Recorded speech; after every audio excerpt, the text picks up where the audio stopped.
వాసుని మర్చిపోవడం నా వల్ల అయ్యేలా లేదు. జీవితంలో ఒకరిని తలుచుకుంటూ మరొకరితో నవ్వుతూ సంసారం చేయడం నాకు ఇష్టం లేదు. అది నరకంతో సమానం. అలా నన్ను నేను మోసం చేసుకుంటూ పెళ్లి కొడుకును మోసం చేస్తూ అతని జీవితం నరకం చేయలేను. ఈ విషయం మీతో సూటిగా చెప్పలేను. నాకంత ధైర్యం లేదు. ఒకవేళ ధైర్యం కూడగట్టుకుని మీకు చెప్పినా మీరు నన్ను పొడిచి చంపేస్తారు. నా వల్ల నాన్నకి హంతకుడనే పేరు రాకూడదు. నేను చనిపోదామని ఇల్లు వదిలి వెళ్ళిపోతున్నాను.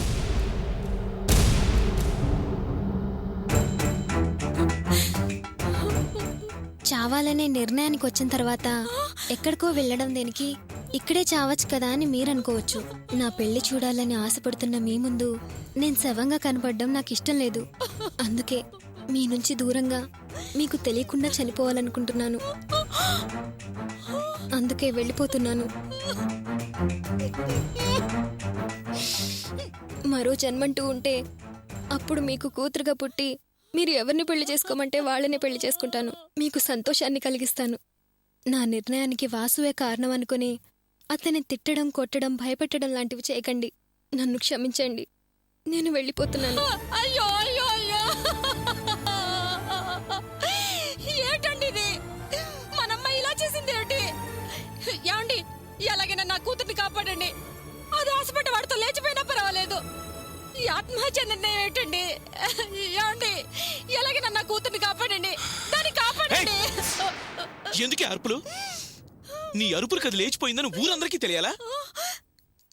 ఎక్కడికి పోతుంది అది? ఎక్కడికి పోతుంది అది? అది వెళ్ళిపోయి సైలెంట్ గా నా పరువు తీస్తే నువ్వేడ్చి అందరికీ తెలిసేలా చేస్తావు.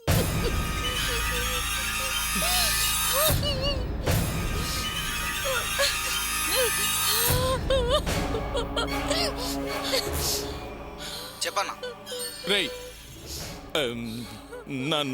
నా కూతురు ఆత్మహత్య చేసుకుంటారని టేప్ రికార్డులో రికార్డ్ చేసి వెళ్ళిపోయింది. నాకు తెలిసి ఇంకా అది సిటీ కూడా దాటుండదు. నువ్వు మనాళ్ళని తీసుకుని సిటీ అంతా జరగడ పట్టించు. ఇదిగో 1 అవర్లో నాకు డీటెయిల్స్ మొత్తం తెలియాలి. అలాగన్నా. ఓకే.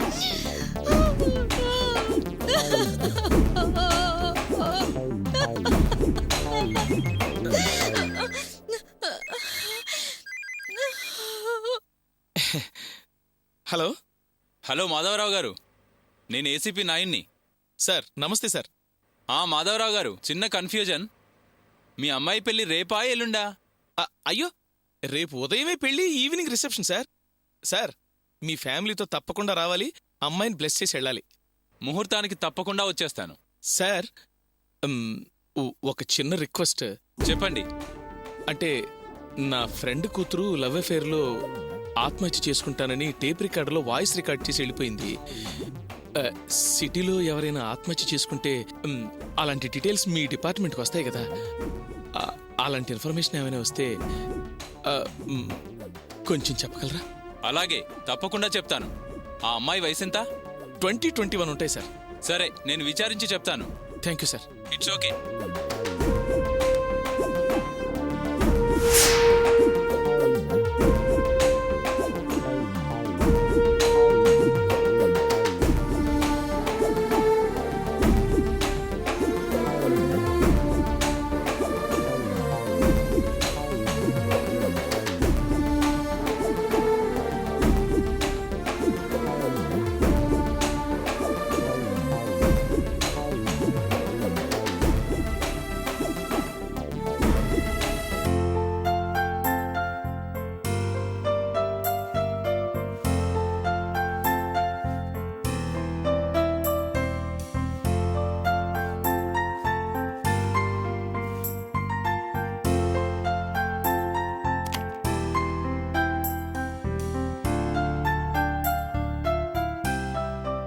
ఏంటర్చనా, ఏం వెతుకుతున్నావు?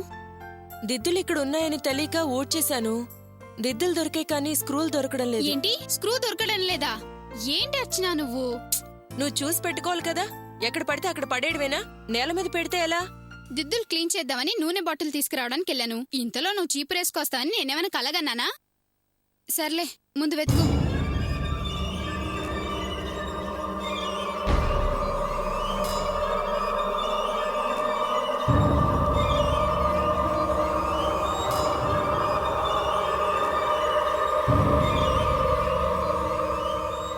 ఏంటి ఏం వెతుకుతున్నారు?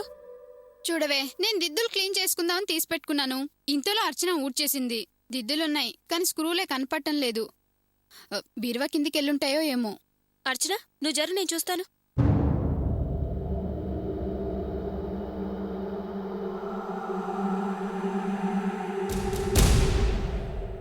ఏ కాస్త బీరువా లేపు. ఉమ్.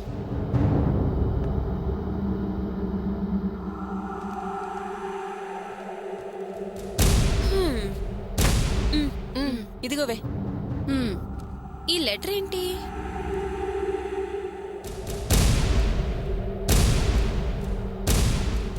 ఇదేంటి గోపి అని రాసుంది? అర్చన, బావ నీకు రాసిన లెటర్ ఇది. నాకు రాసిన లెటరా? ప్రియమైన అర్చనకి గోపి వ్రాయినది. నేను నీతో ఒక నిజం చెప్పాలి. ఆ నిజానికి ముందు ఓ అబద్ధం కూడా తెలియాలి.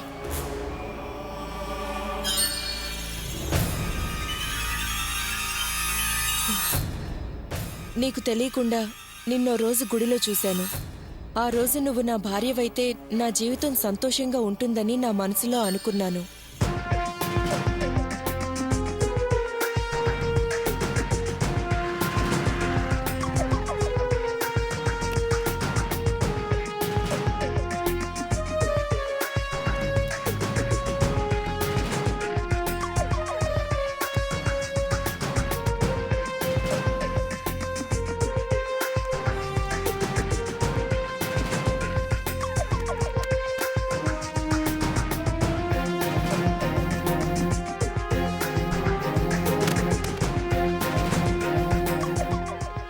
నేననుకున్నట్టే నువ్వు నా భార్యవి కాబోతున్నావని, అది నా అదృష్టంగా భావించి ఆనందపడ్డాను.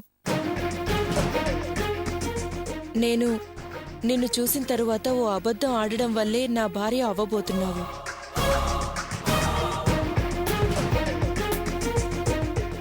సత్యప్రమాణంగా చెప్తున్నాను, నమ్ము. నాకు అబద్ధాలు ఆడడం రాదు. కానీ నీతో బతకాలన్న ఆశ, ఆ దేవుడి రాత నన్ను అబద్ధం ఆడించింది. అదేంటంటే నేను ఇంజనీర్ని కాదు, ఓ సాధారణ మెకానిక్ని.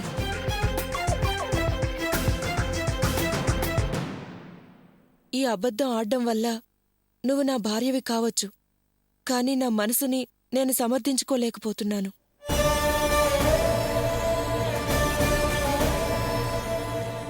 నీతో నిజం చెప్పమని మనసు ఒత్తిడి చేస్తుంది. అందుకే స్వయంగా నేనే ఈ లెటర్ నీకు రాస్తున్నాను. నేను మామూలు మెకానిక్ని, ఇంజనీర్ని కాదు.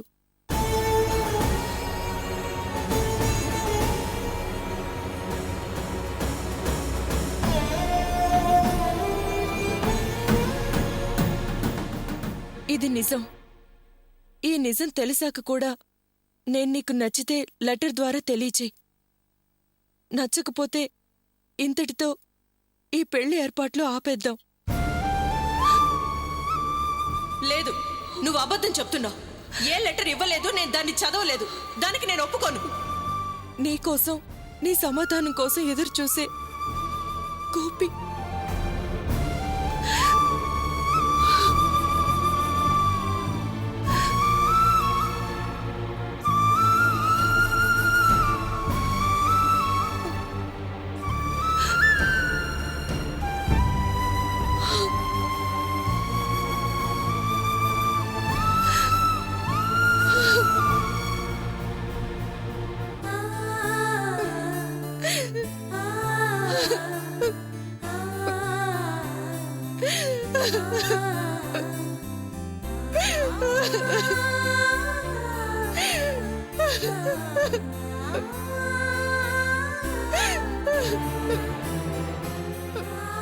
బావ మొదటి నుంచి ఇందుకే నేను నిజం నీతో చెప్పేశాను అని అంటూనే ఉన్నాడు. నువ్వు అమ్మరే కాని బావని నమ్మలేదు. ఇంజనీర్ కాదనే కదా నువ్వు చాలా దూరంగా ఉంచావు. చూడు, నీకు నిజం చెప్పాలని ఎంత ఆరాటపడ్డాడు. అర్చన, ఇప్పుడు ఏడ్చి ఏం ప్రయోజనం చెప్పు? ఇన్ని రోజులు బావదే తప్పని చులకన చేయడానికి సరిపోయింది. ఇప్పుడు బావా నువ్వు తప్పు చేశావని అంటంలేదే. ఏదేమైనా ఇవన్నిటికీ కారణం అమ్మే. అర్చన, ఇప్పటికీ మించిపోయిందేమీ లేదు. నువ్వు మనసు పెట్టి ఆలోచిస్తే అదే సర్దుకుపోతుంది. జీవితం సాఫీగా సంతోషంగా సాగుతుంది. నీ మనసు నిండా బావే ఉన్నాడని నాకు బాగా తెలుసు. నువ్వు అమ్మ కోసం అన్ని దాచిపెట్టుకుని బతుకుతున్నావు. అమ్మను వదిలి నువ్వు బావతో కలిసి ఉండడమే మంచిది.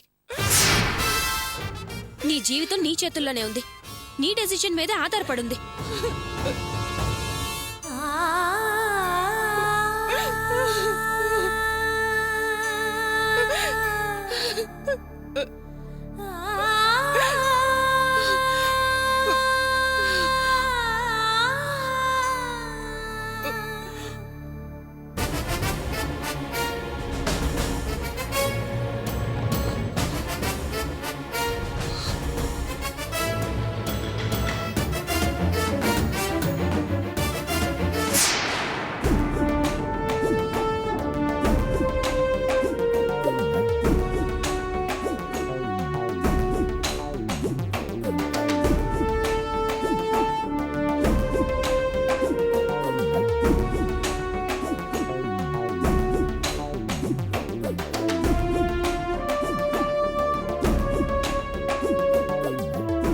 ఎక్కడెక్కడ ఎతికారా? సిటీ మొత్తం ఎతికామన్నా.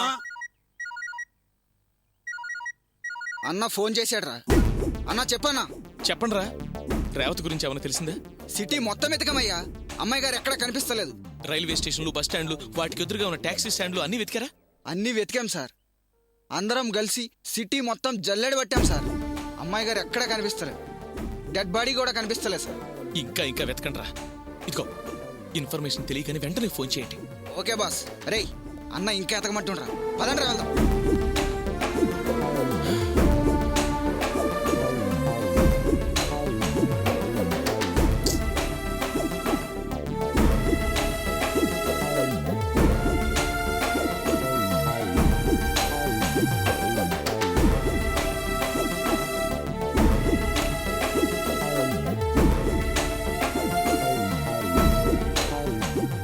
ఏమండి? వేరే సమస్యలేం లేవు కదా? ఓకే అయితే సరే, నేను మళ్ళీ చేస్తాను. హలో మాధవరావు గారు, చెప్పండి. సార్, అమ్మాయి కనపడకుండా పోయిందే, ఆ సమాచారం ఏమైనా తెలిసిందా? నేనే ఫోన్ చేద్దాం అనుకుంటున్నాను. ఇప్పటి వరకు 3 కేసులే ఎంటర్ అయింది, కానీ అవి 34 సంవత్సరాలు. 2 మగ 1 ఆడ. మీరు చెప్పిన అమ్మాయికి 20 సంవత్సరాలు కదా. అలాంటి కేసు ఏదీ రాలేదు. ఒకవేళ వస్తే మీకే ఇన్ఫార్మ్ చేస్తాను. అలాగే సార్, థ్యాంక్ యూ. ఓకే. ఏమండి? ఏమండి? మన అమ్మాయి గురించి ఏమైనా తెలిసిందా? ఏమండి? పోలీసులకి దొరకటం లేదు, మనవాళ్ళు వెతికినా దొరకటం లేదు. అంటే అది సిటీలో లేదు. అది సిటీ దాటింది అంటే చావడానికి కాదు అని అర్థం అవుతోంది. ఏంటండి ఏం మాట్లాడుతున్నారు మీరు? చెప్తాను.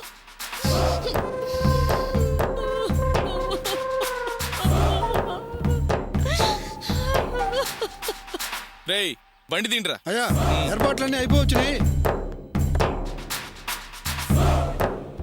కట్టు అది కట్టు. అరే నువ్వు ఇట్రారా. అరే నువ్వు కట్టు. అరే నువ్వు అది గట్టి కట్టరా.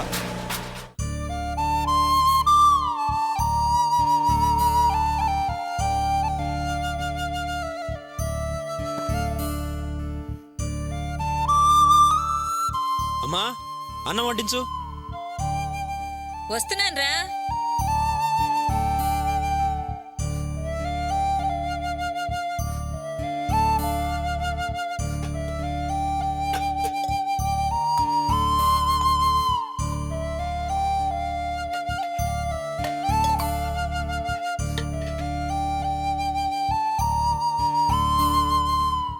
నాన్నా, నాన్నా,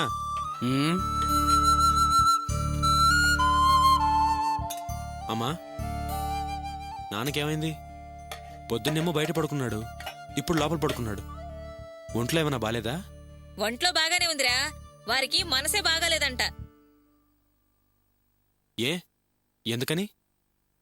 ఏముంది, నానా తంటాలు పడి నిన్ను అర్చనను ఒకటి చేయాలని మేమంతా చూస్తే మందు తాగి యాగి చేసి చెడగొట్టాలని చూస్తావని మేమంతా అన్నాం కదా. అది తలవంపులైపోయిందంట పెద్ద మనిషికి.